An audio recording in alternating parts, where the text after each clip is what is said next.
여자들이 나아가 그 발을 붙잡고 경배하니 이에 예수께서 이르시되 무서워하지 말라. 가서 내 형제들에게 갈릴리로 가라 하라. 거기서 나를 보리라 하시니라. 아멘. 하나님의 살아계신 말씀입니다. 죄와 사망의 권세를 물리치시고 부활하신 우리 주님의 놀라우신 능력과 기쁨과 영적인 축복이 오늘 부활절 예배에 참여하신 여러분들에게 함께 하시기를 간절히 축원합니다. 예수님께서는 생전에 그의 고난과 부활에 대해서 여러 번 예언을 하셨습니다.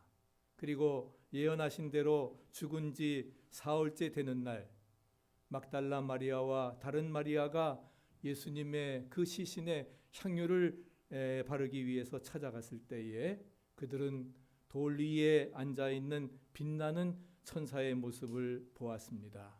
그 모습은 번개 같고 옷은 눈같이 희었습니다. 천사는 여인들에게 부활의 메시지를 전하고 있습니다. 오늘 부활절을 맞는 우리들에게도 우리에게 천사는 우리에게 주신 메시지인 줄로 믿습니다. 그 부활의 메시지를 받고 우리 모두가 증인된 사명을 감당하는 은혜의 역사 이루어지기를 바랍니다. 첫째는 무서워 말라 하는 것입니다. 예수님이 누우셨던 그러한 무덤 주변의 상황은 무서움으로 가득 차 있었습니다. 큰 지진과 또 무덤을 막고 있던 돌이 굴려졌고 수직하던 그러한 군인들은 무서워 떨다가 완전히 기절해버린 그러한 상태였고 막달라 마리아와 다른 마리아가 무덤에 도착했을 때에는 이미 부은 무덤이었고 폭풍우의 모습과 같이 주변이 혼란해서 무서움에 가득 찼습니다. 무섭다고 하는 말이 4번이나 28장 4절, 5절, 8절, 10절에 나오는 것을 볼 때에 그 상황을 우리는 예견할 수 있습니다. 여인들은 예수님이 비록 십자가에 못 박혀 죽었더라도 그를 사랑해서 무덤까지 찾아왔던 참된 신앙을 가진 그러한 사람이었기 때문에 이제 그 천사를 만나게 되고 예수님의 부활 현장을 목격하게 됩니다. 그리스도를 쫓는 사람들도 현재 여러 가지 어려움에 당면을 하게 됩니다. 성경에 말한 내용들이 정말 일어날 것인가? 또 당면한 현실의 어려움을 과연 내가 극복해 나갈 수 있을까? 앞으로 일어날 미래에 대한 걱정으로 두려워할 때가 많이 있습니다. 그러나 오늘 성경은 부활을 목격하기 위해 찾아온 그런 마리아와 또 부활을 축하하기 위해서 오늘 제 주예전에 찾아온 모든 성도들에게 무서워하지 말라고 분명히 말씀을 하고 있습니다. 그분은 모든 사람의 마음을 이미 알고 계시기 때문에 그를 찾고 그의 도움을 구하는 그러한 자들을 알고 계심을 분명히 믿으시기 바랍니다. 그래서 예레미야 29장 11절에 보면은 나 여호와가 말하노라 너희를 향한 나의 생각은 내가 아나니 재앙이 아니라 곧 평안이요 너희 장래에 소망을 주려 함이니라. 할렐루야. 분명히 믿으시기 바랍니다. 무덤에 찾아온 여인들에게 예수님이 살아나셨다고 하는 그 말씀은 두려움을 단번에 씻어주는 희망의 메시지였습니다. 왜 그렇습니까? 주님께서 죽음을 정복하시고 사망에서 부활하셨기 때문이지요. 그렇기 때문에 우리는 두려움과 걱정, 염려를 벗어버리고 무서워할 필요가 없다 하는 것입니다. 예수께서 우리를 위해서 내 삶에 또한 우리의 삶을 위해서 우리의 부족을 위해서 우리의 죄악을 위해서 대신 돌아가셨기 때문에 우리의 약한 부분을 다 무시하고 잊어버리고 우리는 주님만 바라보고 나아갈 수 있는 것입니다. 나는 부활이요 생명이니 나를 믿는 자는 죽어도 살 것이고 무릇 살아서 나를 믿는 자는 영원히 죽지 아니하리라. 분명히 약속해 주셨습니다. 2000년 밀레니엄을 맞으면서 이제 34세의 일본 여성인 오히라 미스요가 책을 출판했습니다. 그러니까 당신도 살아라고 하는 자서전이 출판 3주 만에 25만 부가 팔렸습니다. 한국에서 30만 부, 또 일본에서 200만 독자를 가진 정말 세계적인 베스트셀러가 되었습니다. 이 미스요는 자살 미수, 또 술집 호스테스를 거쳐서 16세의 그 야쿠지 그 폭력단 조장의 부인이 되었고, 문신을 새기고 정말 걸레 같던 인생이 완전히 역전이 되어서 이제 삶이 바꾸어지게 된 것을 여기에서 말씀해주고 있습니다. 그 미스요가 이제 그런 어려운 과정을 겪어서 29세에 정말 독학을 해가지고서 그는 변호사가 됩니다. 그리고 그의 인생이 완전히 바꾸어지면서 이제 소년원을 찾아갔습니다. 소년원에서 강연을 합니다. 안녕하세요. 오이라 미스요입니다. 전 어린 시절 비행소녀였고 할복자살을 기도했고 야쿠자의 아내로 살았습니다. 호스테스 생활도 했습니다. 그런데 이 모든 과거의 잘못된 것들을 청산하고 지금은 변호사가 되었고 오사카에서 소년 사건 전담 변호사로 활약을 하고 있습니다. 원조 교제와 마약 복용으로 소녀원에 왔던 소녀가 제 강의를 듣고 편지를 보내왔습니다. 지난 날을 되돌아보고 못했던 공부도 하면서 저도 그 미스요와 같이 세무사가 되고 싶다고요. 그리고 그 몇 년 후 그 소녀는 약속을 지켰습니다. 그러면서 여러분도 이곳이, 이 소년원이 마지막 인생의 나락이 아니라 새로운 목표를 세울 수 있는 꿈의 공장이라고 생각하시기 바랍니다. 절망적인 환경이 결코 끝이 아니라 하는 것이지요. 소년원에서 그녀가 건넨 격려는 뭔가 간절함이 느껴집니다. 소년을 찾아서 강연을 하는 사람들 많이 있습니다. 그러나 그 간절함이 느껴지는 이유는 그녀가 가진 특별한 이력 때문이죠. 과거에 정말 그 밑바닥에 걸레와 같은 인생을 살았지만 완전히 인생을 터닝해가지고서 그는 변화의 삶을 살고 있기 때문입니다. 정말 여러분 사진 보세요. 본인의 입으로 말하는 할복자설이나 호스티스라고 하는 그 수식어는 앳돼 보이는 얼굴, 청순한 얼굴과는 정반대로 느껴집니다.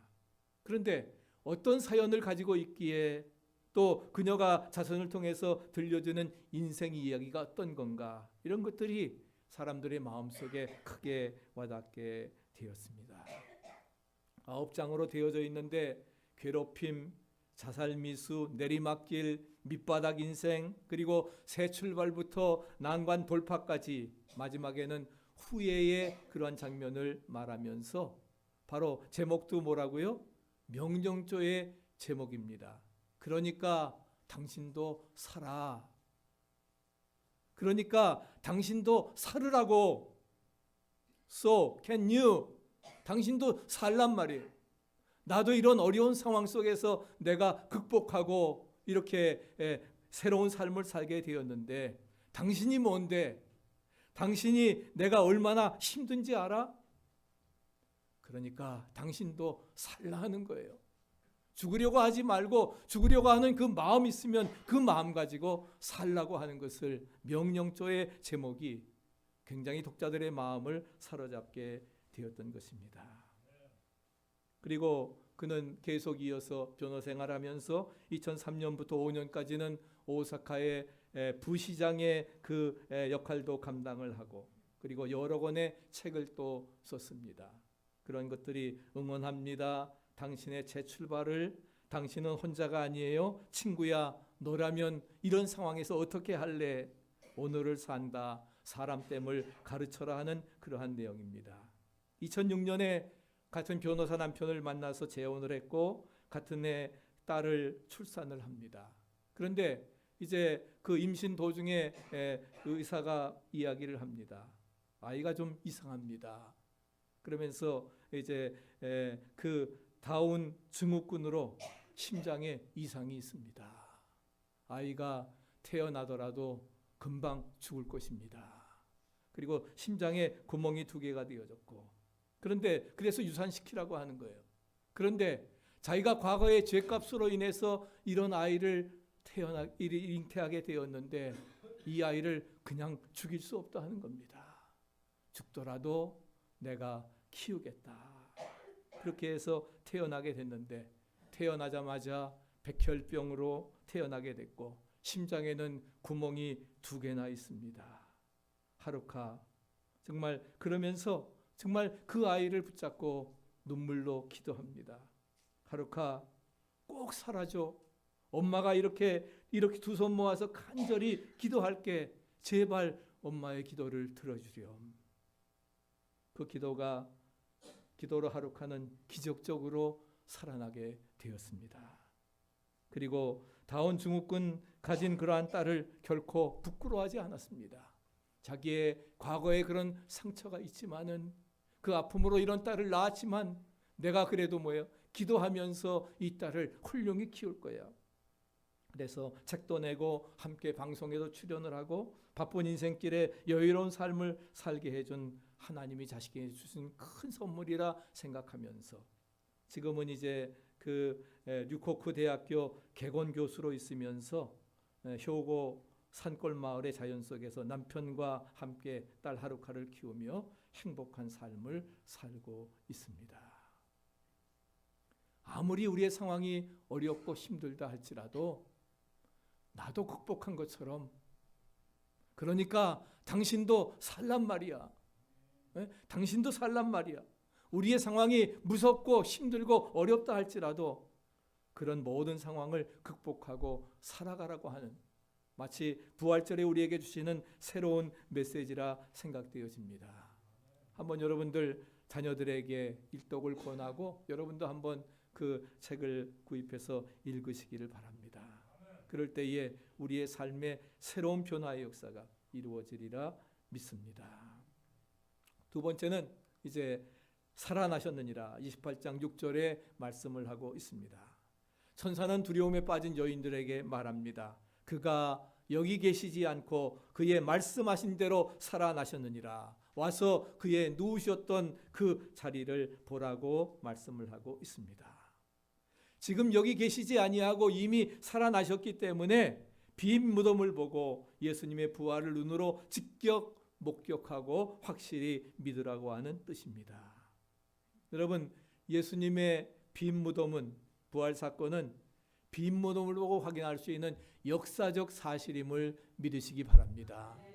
시체를 제자들이 훔쳐갔거나 잠시 실신했다가 이렇게 유령설, 이렇게 환상설이 아니라 분명히 십자가에서 죽었고 죽으셨기 때문에 그를 장사 지냈고 그러나 죄와 사망의 권세를 물리치고 사흘 만에 부활하신 우리가 오늘 신앙고백 사도신경 하는 것처럼 본디오 빌라도에게 고난을 받으사 십자가에 못 박혀 죽으셨지만 장사한 지 사흘 만에 죽은 자 가운데서 부활하셔서 잠자늘의 첫 열매가 되어주시고 우리에게 영원한 생명을 주시는 부활의 주님 역사적 사실임을 믿으시기 바랍니다. 그래서 천사가 그의 말씀하시던 대로 살아나셨느니라 한 것은 바로 뭐예요? 예수님의 예언의 말씀이 성취되었음을 우리에게 말씀해주고 있습니다.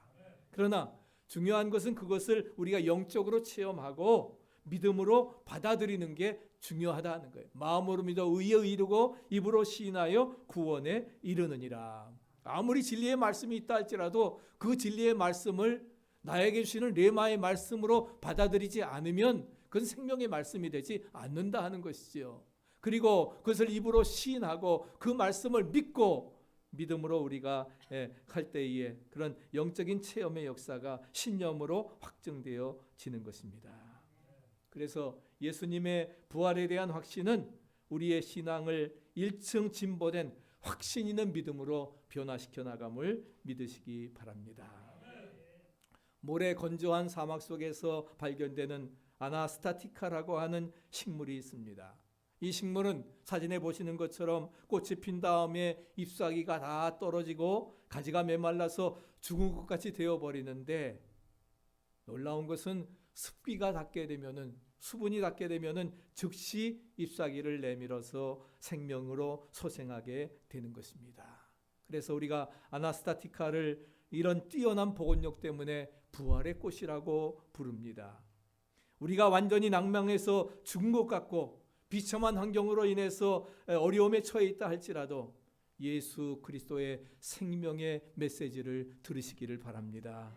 생명의 말씀을 듣고 영원한 생수의 강을 체험하게 되면은, 그렇기 때문에 내가 주는 물은 마시면 영원히 목마르지 아니하는 영원한 생수의 강을 체험하게 되면은 우리의 메말랐던 심령들이, 우리의 메말랐던 육체들이 급속히 소생함을 얻고 사망에서 생명으로, 죽음에서 비전으로, 또한 절망에서 희망으로 가득 차게 되어짐을 분명히 믿으시기 바랍니다.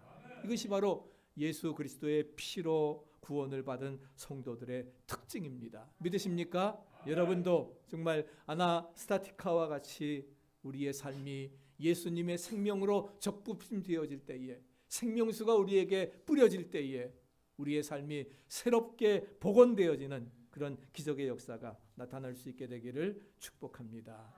마지막 세 번째는 빨리 가서 전하라고 하는 것입니다. 28장 7절에 빨리 가서 소식을 전하라고 하는 것은 놀라운 소식을 목격했던 증인들이 당연히 해야 될 그러한 일입니다. 그들은 무서움과 기쁨이 교차되는 그런 그 묘한 심리 상태에서 더욱 민첩한 행동을 하게 되었습니다. 부활 소식은 역사상 가장 위대한 소식입니다. 믿으십니까? 예수님의 탄생이 역사상 최대의 사건이라고 하면은 부활 소식은 뭐예요? 우리에게 가장 위대한 소식입니다. 엑셀런트, the best excellent good news라고 하는 것이지요. 예수님이 하늘 보좌를 버리고 이 세상에 태어나셨고, 그리고서는 우리를 위해서 십자가에 죽으셨고, 할렐루야. 그래서 사흘 만에 살아나셔서 잠자들의 첫 열매가 되시고 부활의 영원한 소망을 주신 위대한 소식이라는 사실입니다. 그렇기 때문에 이제 우리도 살아계신 바로 뭐예요? 그분의 소식을 전해야 된다 하는 겁니다. 너희보다 먼저 갈릴리로 갈 것이니까 제자들에게 갈릴리로 가라. 거기는 예루살렘입니다. 예루살렘이지만 이제 갈릴리로 가라 말씀을 하고 있습니다. 갈릴리로 가신 다음에 몇 가지가 있습니다. 왜? 갈릴리는 바로 예수님의 공생의 사역기지, 가버나움이 있는 그러한 사역기지가 있는, 그래서 3년 동안의 공생의 생활을 하셨던 그러한 고지입니다. 그리고 갈릴리는 유대인들에게 멸시받던 가난한 사람들이 살고 있는, 그러면서도 그들은 주님을 외면하고 무시했던 그러한 사람들, 가난과 제약 가운데 빠진 비천한 사람들인데, 그러나 거기에서 12 제자를 부르시고 그리고서는 복음 증거를 하시고, 나중에는 다 예수님을 버리고 도망갔지만 바로 그 처음 신앙, 처음 사랑을 회복해 하기 위해서 예수님께서는 제자들에게 갈릴리로 오라 말씀을 하시는 것입니다. 우리의 삶이, 우리의 신앙이 처음 신앙, 처음 사랑으로 회복되어지기를 축복합니다. 그러려고 하면 부활의 예수님을 만나야 되는 것이지요. 예수님께서는 저들을 찾아가서 다시 갈릴리에 가서 복음 증거하기를 원하시는 것입니다. 예수 그리스도의 부활 소식을 전하는 우리 모두가 전도자가 되어서, 그래서 하나님의 뜻을 이루기를 기뻐해야 되고, 이제 5월 6월 달에는 이제 1:1 제자 양육 훈련을 전교인들이 다 받고, 이제는 여러분 삶의 현장 속에 나가서 이제는 전도하는 지상명령의 사역을 우리 모두가 감당해 나가야 되리라 믿습니다. 왜? 예수님이 부활하면서 주신 그 말씀도 바로 뭐예요? 성령을 받으라. 너희에게 평안이 있을지어다. 그리고 아버지께서 나를 보내신 것 같이 나도 너희를 보내노라. 할렐루야. 주신 지상명령이기 때문에 그 명령을 감당해 나가야 된다는 것입니다. 오늘 본문에서 여인들이 부활 장면을 목격한 사실에 대해서 우리가 몇 가지 주목해야 될 점이 있습니다. 그 여인들은 부활 소식을 전한 최초의 증인이 되었다 하는 것입니다. 부활의 사실을 예수님의 장사를 준비하기 위해서 향품을 가지고 향료를 가로 이른 아침 떠나갔을 때에 그들은 예수님의 부활을 제일 처음 목격한 최초의 증인이 되었습니다. 말씀을 믿음으로 받은 축복인 것이지요. 그렇기 때문에 우리도 믿고 순종함으로 예수님의 부활의 첫 증인의 사명을 감당해 나가야 될 것입니다. 그리고 그 영광스러운 소식을 첫 번째로 전해야 할 대상이 누구라고 했습니까? 낙심한 제자들이었습니다. 제자들은 예수님의 십자가 사건으로 겁에 질려서 숨어 떨고 있습니다. 마지막에 예수님을 다 부인하고 도망갔습니다. 그렇기 때문에 저들에게 여인들로부터 부활의 소식을 전해 듣고 다시금 용기를 얻고 이제 갈릴리에 와서 새로운 소명을 받고 저들 모두는 정말 순교자가 되는 그런 놀라운 역사들을 이루어 나아갈 수 있었던 것입니다. 증거하는 일은 빨리 진행되어져야 되는, 여인들은 소식을 전하기 위해서 이렇게 서두르게 되었습니다. 놀랍고 큰 소식일수록 우리는 빨리 전해야 됩니다. 믿습니까? 빨리 전해야 돼요. 제가 분명히 부활절에는 한 분씩 꼭 모시고 나오라고 했는데 왜들 그냥 오셨습니까? 네? 왜들 그냥 오셨어요? 우리 김선희 집사님만 오셨네. 김선희 집사님만 오셨어요. 할렐루야, 감사합니다. 그래서 저희가 몇 번을 이제 신방을 가서 그래서 오늘 좀 꼭 좀 나오세요. 부활의 기쁨과 감격을 체험하려고. 여러분, 이 부활의 놀라운 감격 우리만이 간직하고 있어서는 안 된다 하는 겁니다. 이 기쁨의 소식을 뭐예요? 빨리 가서 전해야 된다 하는 거 믿습니까? 빨리 우리 한국 사람들 좋아하는데 왜 안 해요? 빨리 가서 전해야 되는 것입니다. 하나님의 사명을 부여받은 자는 사명을 수행하는데 머뭇하거나 지체해서는 안 됩니다. 좋은 소식으로 마음의 기쁨이 충만한 자는 시기를 놓치지 말고 복음을 전하는 아름다운 그 전도자의 발이 되어서 이 놀라운 소식을 만방에 증거할 수 있어야 될 것입니다. 결론적으로 부활의 장면을 목격한 여인들은 큰 축복을 받게 됩니다. 첫째로 뭐예요? 예수님의 현현을, 예수님의 나타나심을 직접 경험하게 되는 것입니다. 그 예수의 부활을 체험한 여인들에게 예수님이 직접 나타나셔서 평안하뇨 말씀하시지요. 그래서 예수님의 부활의 현현을 처음으로 목격하는 축복을 바로 뭐예요? 새벽 미명에 예수님의 무덤을 찾아갔던 그 여인에게 나타나게 되었던 것입니다. 그래서 여자들이 나아가 그 발을 붙잡고 경배하니, 두 번째는 평안하뇨, 평안하라고 말씀하십니다. 이 말은 다른 말로 표현하면 뭐예요? 기뻐하라고 하는 말입니다. 믿습니까? 네, 이제는 무서움과 두려움에 슬픔에 빠져 있지 말고 예수님이 다시 살아나셨으니까 할렐루야, 기뻐하라 하는 거예요. 평안하라 하는 것입니다. 부활을 맞는 모든 성도들에게는 궁극적으로 하나님의 크신 평강과 기쁨으로 충만하게 되어짐을 믿으시기 바랍니다. 예수님은 제자들에게 너희는 근심하겠으나 너희 근심이 도리어 기쁨이 되리라. 할렐루야. 요한복음 16장 20절에 말씀을 하고 있습니다. 그래서 우리가 맡겨주신 십자가를 지고 따를 때에는 그 십자가를 짐으로 인해서 근심이 없을 수 없지만, 그러나 그 근심마저도 기쁨이 되는 놀라운 역사가 이루어지리라 믿습니다.